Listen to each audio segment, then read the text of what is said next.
Hello everyone. In our last class, we had talked about the growth of nationalism. And in that class, we talked about the various factors which influence the growth of nationalism in India. So we talked about the Western education, we had discussed about the transport and communication, how it influenced our nationalism. So today we will discuss about the other causes for the growth of nationalism. Clear? So the first thing which you can see, Christian influence. So in Christian influence, at first we have to understand, though the Pandit and the Maulavis resented the religions. So we had discussed in our last class that they resented the new religions. Christian principles such as charity, social responsibility, and equality. So these are the Christian principles which influenced many of the educated Indians.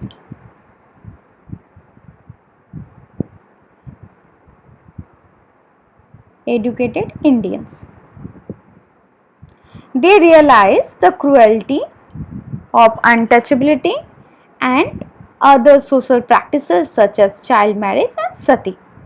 And by this influence or the Christian influence, this giving rise to a number of reform movements.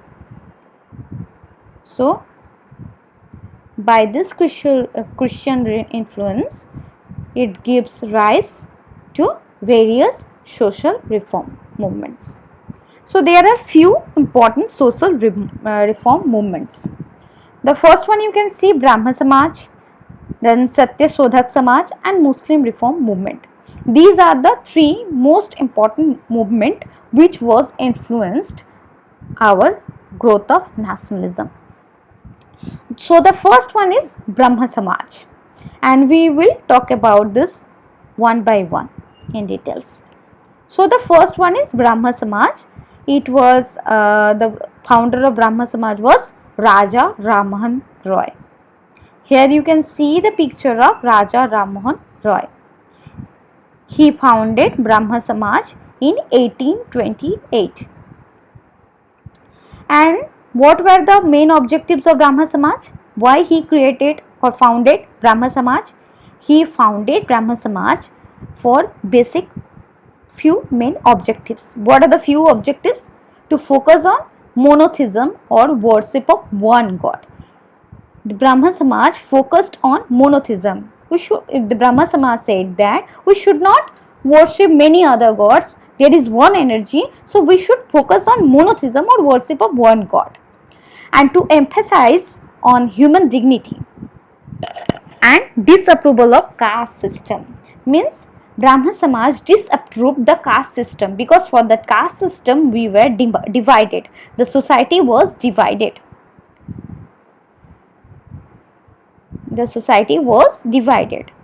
So they emphasized on human dignity. And Brahmo Samaj oppose meaningless rituals. They oppose meaningless rituals such as sati or widow marriage, or the practices of widow marriage. Widows were not allowed to marry again. So these are the practices which Brahmo Samaj directly oppose or against the rituals. They thought that it does not have any meaning. So why should we carry those things or those rituals? So they oppose the meaningless rituals.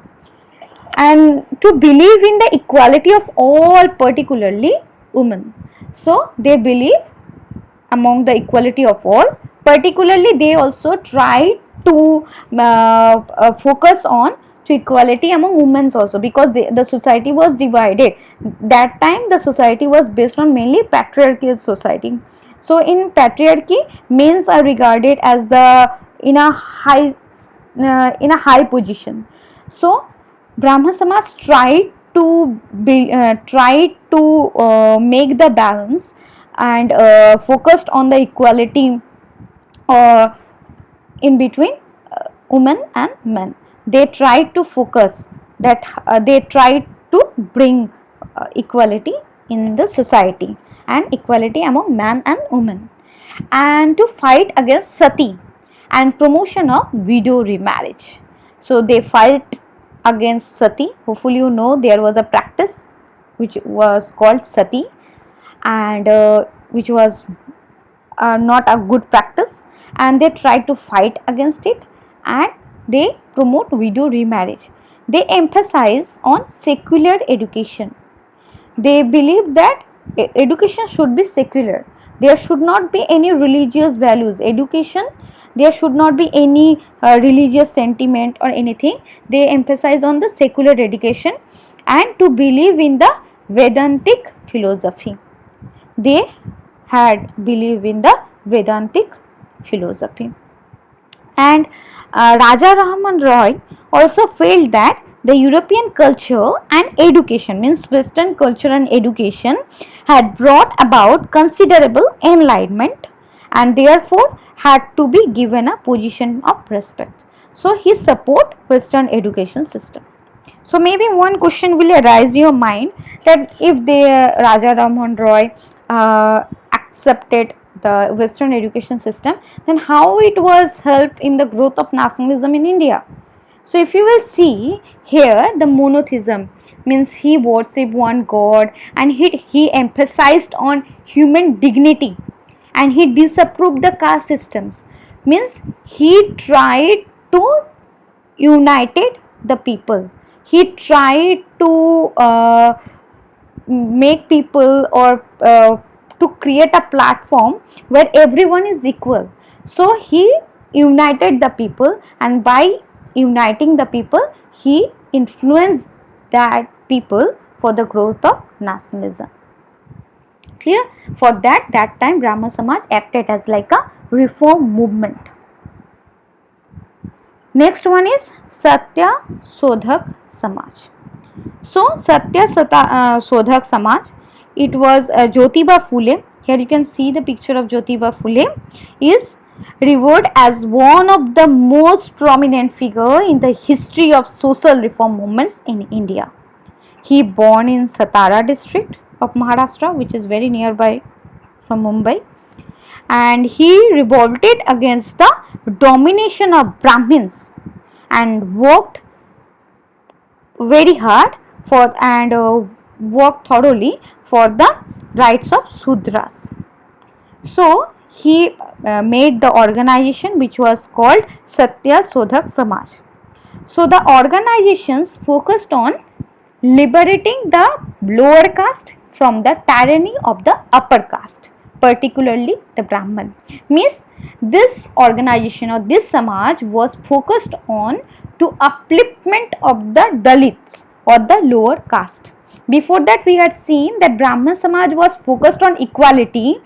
Obviously they also disapproved the society or the caste system, but here the Brahma Samaj was focused on many other issues also, like sati, widow remarriage, and then worship of one god, secular education, Vedantic philosophy. But if you will see Satya Sadhak Samaj, then it focused only on the upliftment of the lower caste. It liberating the lower caste. It empowerment of women by providing them education. So they tried to empower the women.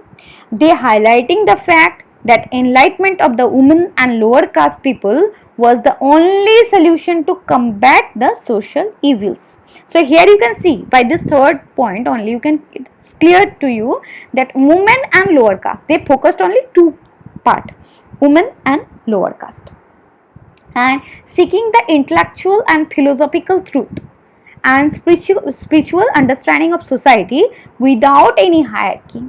So they tried to seeking the intellectual and philosophical truth and spiritual understanding of society without any hierarchy, means Brahman, then Kshatriya, then Vaishya, and then Sudra. They don't approve that hierarchical system. They want to try to liberating the lower caste. Is it clear? But if you will see Brahma Samaj, obviously they tried to focus on equality, but and they also tried to to take the women and bring them to the upstream, to the society, and they fight against, they are also focused on lower caste and women, but along with this, if you see, they focused on secular education, they believed in Vedantic philosophy, they also worship, they focus on worship of one god, so they are focused on many other issues also. These are the basic difference in between Brahma Samaj and Satya Sodhak Samaj. Now next one is Muslim reform movement. So here you can see the picture of Sir Syed Ahmad Khan.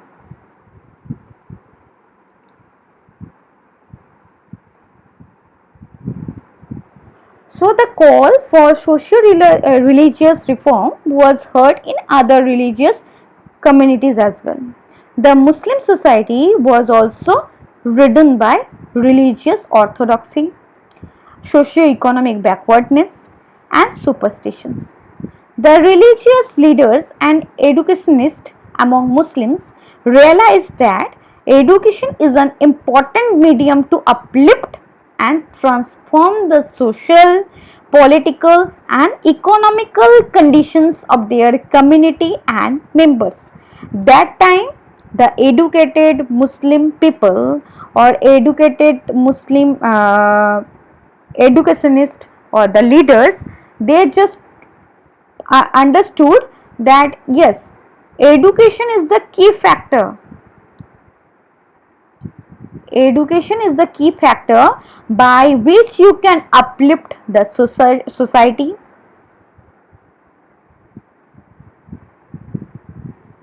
and you can transform the political and economic condition. Clear?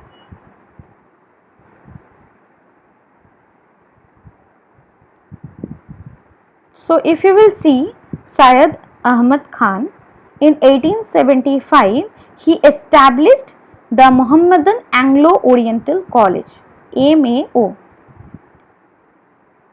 Mohammedan Anglo-Oriental College at Aligarh, which later grew to be Aligarh Muslim University. So nowadays, which is called Aligarh Muslim University.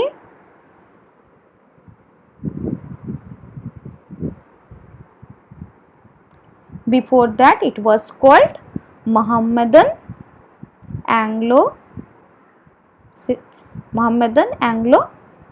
Oriental College. Clear?